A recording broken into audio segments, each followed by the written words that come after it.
بسم اللہ الرحمن الرحیم۔ ناظرین السلام علیکم، میں ہوں آپ کا میزبان صابر شاکر۔ وفاقی دارالحکومت اسلام آباد سے کچھ تازہ ترین اور اہم خبریں۔ اس وقت تمام تر نظریں راول پنڈی میں جمی ہوئی ہیں، کیونکہ راول پنڈی میں نئے سپہ سالار افواج پاکستان کے براجمان ہیں۔ جی ایچ کیو میں پہلا دن انہوں نے دفتر میں گزار لیا، کچھ اہم ترین پوسٹنگ ٹرانسفرز کیے اور کچھ مزید اہم فیصلے کیے جو آنے والے دنوں میں ظاہر ہوں گے۔ جو ابتدائی طور پہ میں پچھلے ویڈیو میں آپ کو بتا چکا ہوں، ابتدائی طور پہ جو کچھ انہوں نے کیا، D G I S P R کو تبدیل کیا، ان کی پروموشن ہو چکی تھی، انہوں نے جانا ہی تھا۔ ان کو کراچی کور کمانڈر کے طور پہ ابھی تک آفیشیل سٹیٹمنٹ ایشو نہیں ہوئی، یہ آپ کو میں بتا دوں کہ آفیشیل سٹیٹمنٹ ایشو نہیں ہوئی، لیکن جو گمان کیا جا رہا ہے، جو نظر آ رہا ہے وہ یہی ہے کہ وہ کراچی کور کمانڈر ہوں گے، اور کراچی کے کور کمانڈر لیفٹیننٹ جنرل سعید صاحب کو سی جی ایس یعنی کہ چیف آف جنرل سٹاف، جو کہ انتہائی اہم پوسٹ تصور کی جاتی ہے جی ایچ کیو میں، اور آرمی چیف سیکریٹریٹ میں سب سے اہم پوسٹ ہے، جہاں پہ جنرل اظہر عباس جو ہیں وہ براجمان تھے، اور یہ رجیم چینج جتنا بھی ہوا اس دوران جنرل اظہر عباس جو ہیں وہ چیف آف جنرل سٹاف کے طور پہ فرائض سر انجام دے رہے تھے۔ بہرحال انہوں نے ریٹائرمنٹ کا قبل از وقت ریٹائرمنٹ کا فیصلہ کیا ہے، تو اب جنرل عاصم منیر صاحب جو ہیں وہ نئی پالیسی لے کے آ رہے ہیں۔ ایک بات جو کہ باجوہ صاحب بار بار کہتے رہے کہ ایک تو باجوہ ڈاکٹرائن تو ایک فلاپ ہو گیا، آخر میں پتہ چلا باجوہ ڈاکٹرائن جو ہے وہ ایک فراڈ ثابت ہوا، جو باجوہ ڈاکٹرائن بتایا گیا تھا وہ نہیں نکلا، اور آخر میں آ کے تمام تر سمجھوتے کیے گئے اور ذاتی مفادات کے ارد گرد سارا کچھ کیا گیا، اور پاکستان کو 2-3 دفعہ عدم استحکام کا شکار کیا گیا، پاکستان کی معیشت کو، پاکستان کے سیاسی نظام کو، اور یہ سارے کا سارا باجوہ ڈاکٹرائن کا حصہ تھا، اور باجوہ ڈاکٹرائن آہستہ آہستہ ظاہر ہوتا رہا، کبھی وہ ایک جماعت کی طرف ہوتا تھا تو کبھی دوسری جماعت کی طرف، لیکن باجوہ ڈاکٹرائن بیسیکلی ایک پاور ہنگر جو شخص تھا وہ اس کا ایک خواب تھا، لیکن آخر میں وہ اپنے خوابوں سمیت ڈوب گیا۔ اس لیے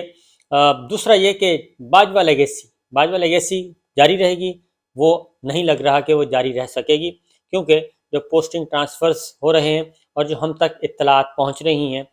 اس میں کم از کم باجوہ کی پالیسی جو ہے، باجوہ پالیسی تو جاری رہنے کا کوئی امکان نظر نہیں آ رہا دور دور تک۔ خاص طور پہ کون سے باجوہ پالیسی کون سی والی، یہ میں آپ کو بتا دوں کہ باجوہ پالیسی کیا تھی، کہو کچھ کرو کچھ، دل میں کچھ دماغ میں کچھ زبان میں کچھ، یعنی یہ باجوہ پالیسی تھی، اور ہر شخص کو، ہر ادارے کو، ہر ملک کو ایک بالکل ڈیفرنٹ کی گولی دی گئی، جھوٹ بولا گیا، اور جس کے نتیجے میں پاکستان جو ہے وہ اپنے دوستوں سے بھی دور ہوتا گیا اور پاکستان مسائل میں گھرتا گیا۔ یہ تھی باجوہ پالیسی اور یہ تھا باجوہ ڈاکٹرائن، اور آخر میں کیونکہ وہ بہت زیادہ ظاہر ہو گیا، اور آخر میں باجوہ ڈاکٹرائن کیا تھا؟ آخر میں باجوہ ڈاکٹرائن یہ نکلا کہ جرنلسٹوں کو اٹھایا جائے، جرنلسٹوں کو گرفتار کیا جائے، ان کی ویڈیوز بنائی جائیں، ان پہ تشدد کیا جائے، ان کو ہراس کیا جائے، اس کے بعد سیاسی مخالفین کو اٹھایا جائے، ویڈیوز بنائی جائیں، جاری کی جائیں، پھر پولیٹیکل لوگوں کی، پولیٹیکل پلیئرز کی ان کی ویڈیوز جاری کر دی گئیں، کبھی کسی کی ویڈیو جاری ہو رہی ہے، کبھی کسی کی ویڈیو جاری ہو رہی ہے، اور یہ سب کچھ اس لیے تھا کہ ملک میں اتنا زیادہ خوف و ہراس پھیلا دیں کہ کوئی شخص بولے نہ، اور سب کے سب دبک کر بیٹھ جائیں، نہ کوئی جج بولے، نہ کوئی جرنلسٹ بولے، نہ کوئی سیاستدان بولے، نہ کوئی مخالف بولے، نہ کوئی کاروباری لوگ بولے، اور نہ ہی ادارے کے اندر سے کوئی آواز آئے اور کوئی ڈفر کرے۔ یہ تھا باجوہ پالیسی، لیکن اب جو ہمیں نظر آ رہا ہے وہ مشکل لگ رہا ہے کہ کم از کم یہ باجوہ پالیسی جو ہے یہ تو جاری نہیں رہ سکتی، اور نئی لیڈرشپ کے لیے پہلے بھی میں آپ کو بتاتا تھا کہ بارودی سرنگیں بچھائی جا رہی ہیں، مسلسل بچھائی جا رہی ہیں، اور یہ 3-4 لوگوں کا یہ سارا کھیل تھا، زیادہ کھیل نہیں تھا، 3-4 لوگوں کا کھیل تھا، ڈرائنگ روم میں بیٹھ کے سارے فیصلے ہو رہے تھے، ادارہ بالکل لا علم تھا، اور یہ ایک اور چیز بھی باجوہ لیگیسی کیا تھی؟ باجوہ لیگیسی یہ تھی کہ آرمی ہاؤس کو، چیف آف آرمی سٹاف کے آفس کو سیاست کا مرکز بنا دیا گیا تھا، سیاست کا گڑھ بنا دیا گیا تھا، اور وہاں پہ تمام معاملات، سیاسی فیصلے جو ہیں سیاستدانوں کو بلایا جاتا تھا، ان سے ملاقاتیں ہوتی تھیں اور ان کو ہدایات دی جاتی تھیں، اور اب مونس الہی وزیر اعلیٰ پنجاب کے بیٹے، قومی اسمبلی کے رکن، وہ کیا کہہ رہے ہیں؟ چودھری مونس لائی وہ کہہ رہے ہیں ہمیں تو کہا ہی باجوہ صاحب نے تھا کہ آپ پاکستان تحریک انصاف کی طرف جائیں، عمران خان کی طرف جائیں۔ جب ہمیں آفر آئی پی ڈی ایم کی طرف سے، سی ایم شپ کی آفر آئی، اور دوسری آفر آئی ہمیں پاکستان تحریک انصاف کی طرف سے، تو ہمیں باجوہ صاحب نے کہا تھا کہ آپ جائیں عمران خان صاحب کے ساتھ۔ اس لیے وہ کہتے ہیں میں تو یہ بائی نہیں کرتا کہ باجوہ صاحب عمران خان کے خلاف تھے۔ تو یہ اس سے آپ اندازہ کر سکتے ہیں، یہ بات بالکل درست ہے کہ باجوہ صاحب جو ہیں وہ کبھی وکٹ کے اس طرف کھیلتے تھے، کبھی اس طرف کھیلتے تھے، اور وہ سمجھتے تھے کہ شاید میں سب کو بیوقوف بنا لوں گا، لیکن آخر میں سب سمجھ گئے اور سب نے بیوقوف بننے سے انکار کر دیا، اور سب نے مل کر ان کو آئینہ دکھایا اور ان کو گھر بھیج دیا۔ اور اب نجم سیٹھی صاحب بھی اس بات کا اعتراف کر رہے ہیں کہ جناب 9 اور 10 اپریل کی عدالت 9 اور 10 اپریل کی درمیانی شب کو عدالتیں اس لیے کھلی تھیں کہ باجوہ صاحب کو سیک کرنے کا خطرہ تھا عمران خان صاحب کی طرف سے۔ تو ہمت صرف اتنی تھی، اور اس رات تو ہم بھی ادھر ہی تھے۔ باجوہ صاحب کو کوئی سیک نہیں کرنا تھا،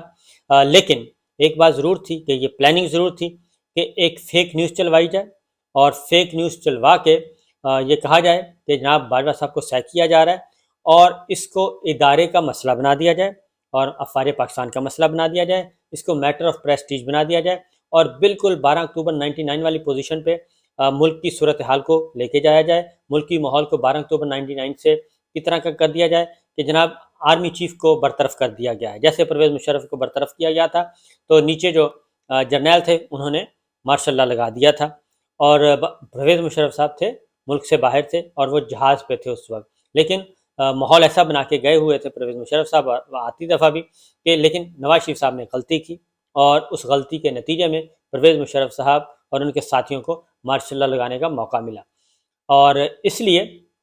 اب بھی وہ ایسا ہی ماحول بنانا تھا 9-10 اپریل کی درمیانی شب، اور انتظامات مکمل کر لیے گئے تھے، اور پریزن وین اور وہ ساری خبریں اسی مقصد کے لیے چلوائی جا رہی تھیں کہ ماحول تیار ہو جائے، اور ایک بالکل ہیجانی کیفیت تھی، اور یہ سب کچھ کیا جا رہا تھا۔ اسپیکر قومی اسمبلی اسد کیسر صاحب کو دھمکایا جا رہا تھا۔ یہ ساری چیزیں ریکارڈ پر موجود ہیں اور گواہان بھی موجود ہیں، تو اس لیے انہوں نے کہا جی کہ وہ اس لیے عدالتیں کھلی تھیں، تو عدالتیں بالکل کھلی تھیں،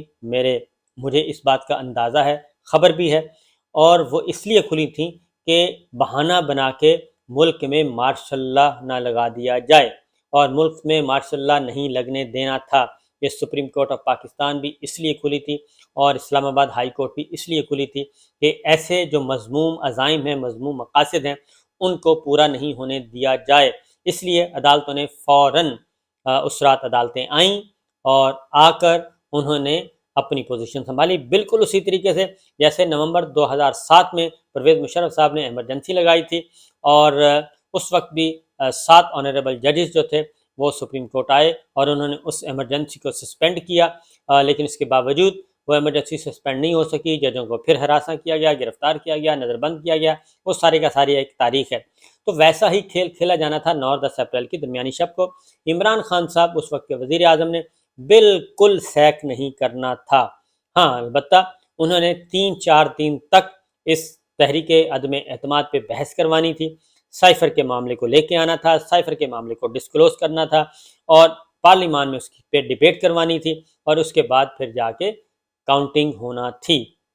لیکن ایسا نہ ہو سکا۔ تو یہ سارے کا سارا ایک پلان وہ بھی تھا۔ اس کے بعد محسن داوڑ صاحب بھی میدان میں آ چکے ہیں، وہ بھی پارلیمنٹ ہاؤس میں انہوں نے اب انکشاف کیا ہے کہ یہ جو رجیم چینج کا کھیل کھیلا گیا، یہ تو صرف اس لیے کھیلا گیا کہ اپنے مقدمات جو ہیں وہ سارے ختم کروا لیے جائیں، اور باقی کسی کا کوئی پرسان حال نہیں ہے، ہمارے ووٹوں سے وزیر اعظم بنے۔ اور اس وقت تو رجیم چینج پہ بہت زیادہ شوق سے کہ بات آگے بڑھائی جا رہی تھی، تو محسن داوڑ صاحب کو بھی اس تکلیف کا احساس اس وقت ہوا جب وہ اسلام آباد سے ازبکستان جا رہے تھے، اور ایئرپورٹ پہ جا کے پتہ چلا کہ وہ باہر نہیں جا سکتے، اور ان کا نام ECL میں ہے۔